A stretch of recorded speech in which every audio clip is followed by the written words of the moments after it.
तो इस महाप्रसंग में हम सभी मीठी मुस्कान एवं मधुर भावनाओं के साथ एकजुट हो रहे हैं, एकत्रित हो रहे हैं। साथ ही साथ हमारे श्रोता भगवान के इस अरुण कुमार पंकज यू एट एम एट जी महा चैनल में सभी का भव्य स्वागत है। हार्दिक अभिनंदन के साथ मैं उपस्थित हो रहा हूँ। आइए हम सभी जानते हैं भक्ति भावनाओं के ओतप्रोत महाप्रसंग को समझते हैं। जब कहा जाता है, हमारा रीति काल कहता है कि भक्ति भावनाओं के क्षेत्र में, अध्यात्म के क्षेत्र में आँख वाला क्या डिग्री प्राप्त कर पाएगा, आँख वाला का क्या सिद्धि प्राप्त हो पाएगा, आँख वाला को क्या भक्ति प्राप्त हो पाएगा। ये हमारे रीति काल कहता है, इतिहास कहता है कि बिना आँख वाला सूरदास जी भी महाराज जो है से उन्होंने अपनी भक्ति भावनाओं से भगवान श्री कृष्ण को अपनी अंतरात्मा में सुरक्षित कर लिए थे।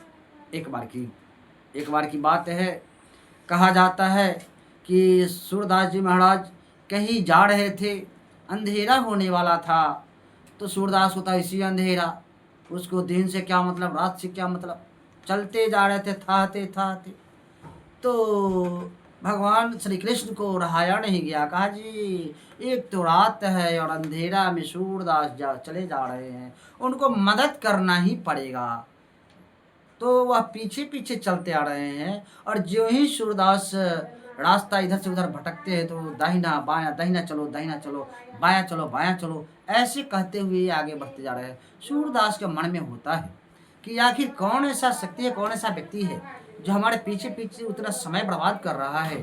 तो कहते कहते वह एक कितना हूँ कहे कि दाहिना चलो, फिर भी जाकर बायां में गिर गए। तो भगवान को उड़ाया नहीं गया।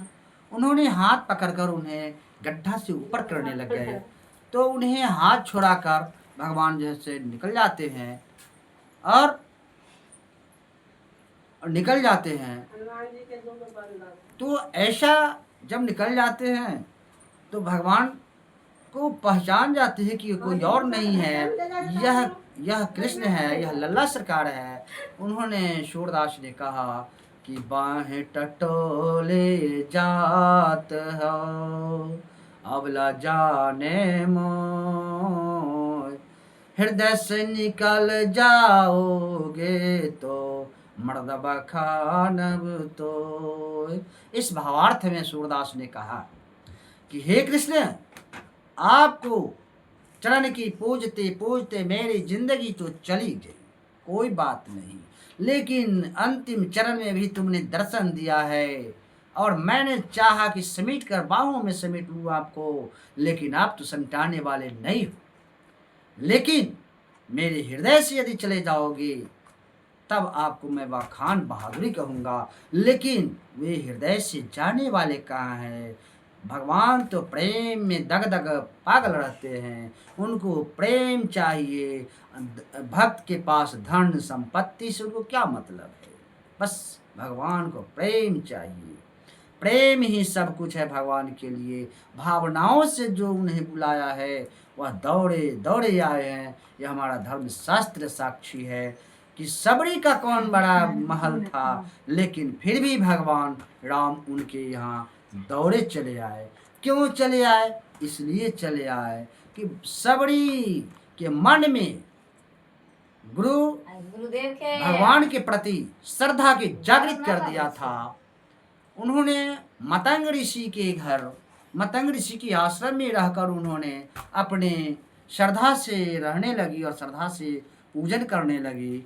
जब मतंग ऋषि धरती से विदा होने लग गए तो जब कहे जे बेटी अब तो मैं इस धराधाम से जा रहा हूँ, तुम ऐसा करना।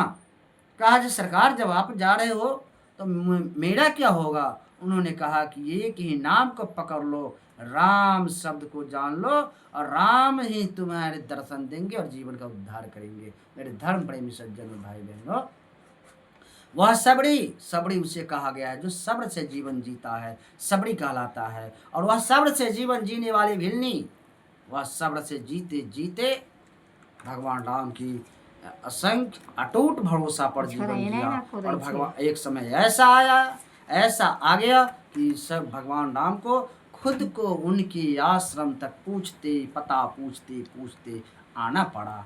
इसलिए धर्म में प्रेम भगवान के प्रति श्रद्धा, स्नेह, समर्पण की महत्व है। मेरे धर्म प्रेमी सज्जनों, भाई बहनों, इन्हीं महाशब्दों के साथ यह वाणी धीरे धीरे विराम की ओर जा रहा है।